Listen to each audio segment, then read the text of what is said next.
Bliža se že 13. podjetna Primorska. Pripravlja je nova ekipa Univerzitetnega razvojnega centra in inkubatorja Primorske. Prav tako bo dogodek potekal na novi lokaciji, tokrat v Pokrajinskem muzeju Koper.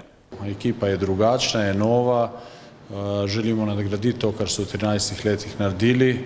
Mislim pa, da smo zdaj toliko že naredili, toliko lahko pokažemo, da je zdaj prav, da to začnemo tudi kazati, tako da je naš glavni namen, da vse, ki so kadarkoli delovali v inkubatorju, povežemo, pripeljemo, mrežimo in od tu dalje, da delujemo res kot ena široka ekipa, ki lahko mladim, novim, inovativnim idejam in podjetnikom pomaga k nadaljnjemu razvoju.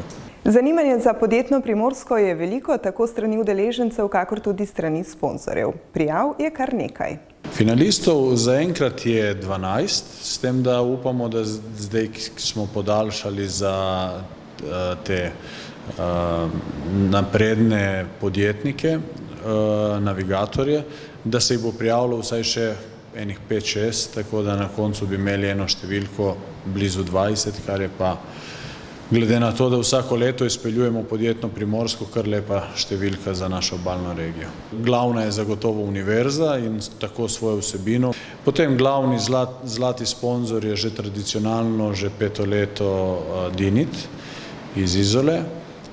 Na to pa sta še večja sponzorja, srebrn in bronast, Elektro Primorska in Luka Koper. Na dogodku bodo podeljene kar 4 nagrade. Rektorjeva nagrada, nagrada za optimiste, se pravi te podjetnike začetnike, in pa navigatorje, se pravi te podjetnike, ki imajo že nekaj izkušenj. Poleg tega pa še nagrada za najpič, se pravi tistega, ki se bo pred publiko, pred komisijo najboljše predstavil.